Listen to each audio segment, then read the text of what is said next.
નમસ્કાર, હું કેતન પટેલ, સીઆરસી અકલાચા, તાલુકો મહેમદાવાદ, જિલ્લો ખેડા. પોષણ મિત્ર તરીકેની એક જવાબદારી સંભાળીને આજે સરસવણી આંગણવાડી આગળ છું. મારા સીઆરસીની 15 શાળાઓમાં સમાવિષ્ટ આંગણવાડીઓમાં આજ રોજ સંતરાનું વિતરણ કરવાનું થાય છે. તે બાળકોની સુખાકારી, બાળકોની આરોગ્ય વધે એ માટે કલેક્ટર સાહેબ ખેડા દ્વારા જે આદેશ અપાયો છે, જેમણે જે અપીલ કરી છે, એ અપીલને આધારિત આપણે આવી ગયા છીએ સરસવણી આંગણવાડીમાં. તો આંગણવાડીવાળા બેન હવે એમને સંતરાની ભેટ આપીને બાળકોને એ સંતરા પહોંચાડીશું. પોષણક્ષમ ખોરાક લેવાથી બાળકોમાંના માનસિક અને શારીરિક વિકાસ થાય છે. તો આપણે સૌએ પોષણ દિવસ ઉજવવો જોઈએ. આ વસ્તુ જે હું લઈને આવ્યો છું, મને કેનેડાના ડૉક્ટર અલકા વૈદ્ય, જે કેનેડામાં રહે છે હાલ, એમના દ્વારા મને ભેટ મળી હતી. તો એ પૈસાનો સદુપયોગ કર્યો છે નાના બાળકો માટે. તો આપણે આગળ છીએ અને આ બેનને આમના આપીએ છીએ. આગળ પણ આપણે જઈએ છીએ જ્યાં બીજી આંગણવાડીઓમાં પણ સંતરાનું વિતરણ કરીશું. શું નામ છે તમારું? ચંપાબેન સરસવણી આંગણવાડી કાર્યકર છે અને આ સરસ મજાના પૌષ્ટિક શિયાળા માટેના સંતરા આ આંગણવાડીના બાળકોને ભેટ આપીએ છીએ. મોબાઈલ ગાડી પર મૂકી દો, ના હોય તો, એટલે ફાવે તમને. તો આપણે સંતરા પ્રોવાઈડ કરી દીધા છે બેનને. શું નામ બેન આપનું? ચંપાબેન. તો ચંપાબેન હવે આ બાળકોને ખવડાવશે. આપણે બીજી આંગણવાડી તરફ જઈ રહ્યા છીએ હવે.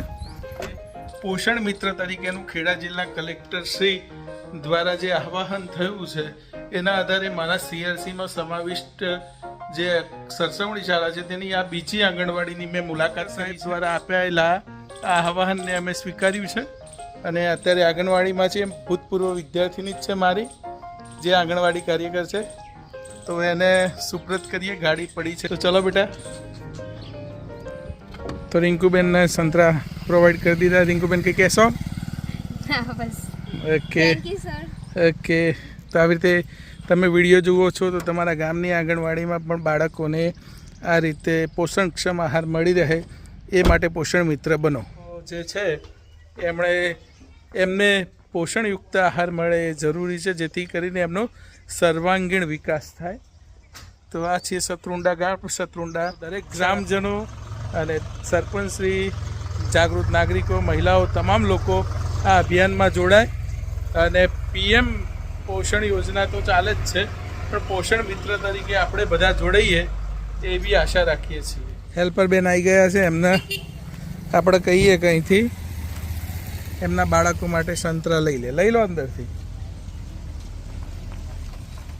શત્રુંડાનામાં વાટાનગરમાં પણ આંગણવાડી છે, તો એમના શિક્ષક મિત્રને બોલાયા છે અને અહીં આ સરસ મજાના સંતરા આપી રહ્યા છીએ અને પોષણ મિત્ર તરીકેની જવાબદારી નિભાવી રહ્યા છીએ. કુપોષિત બાળકોને સુપોષિત કરવા માટે અકલાચા આંગણવાડી કેન્દ્રમાં આવી ગયા છીએ આપણે. તો બાળકો આવી રહ્યા છે અને આ બેનને કહું કે ભાઈ બાળકો માટે જે પોષણ મિત્ર તરીકે હું આવ્યો છું ને એમના માટે સંતરા લઈને આવ્યો છું, તે સંતરા મારી જોડેથી લઈ લો. એ આંગણવાડીની મુલાકાત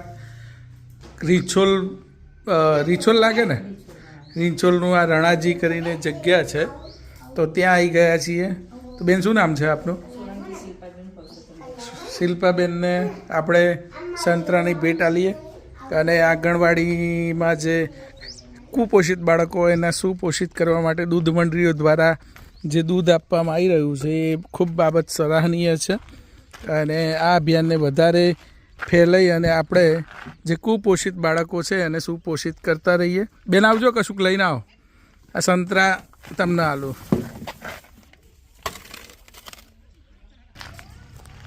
તો ડૉક્ટર અલકા વૈદ્ય કેનેડાથી છે, એમનો આભાર.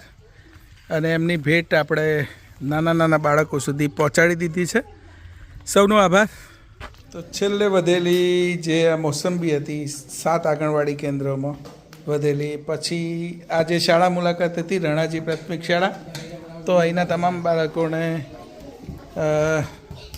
આપી દેવામાં આવી છે. આ રીતે ડૉક્ટર અલકા વૈદ દ્વારા આપેલા પૈસા એમાંથી હજુ આ 1400 રૂપિયાની જ નારંગી આવી હતી. બીજા 700 રૂપિયા વધ્યા છે એ યોગ્ય જગ્યાએ વાપરવામાં આવશે. આભાર.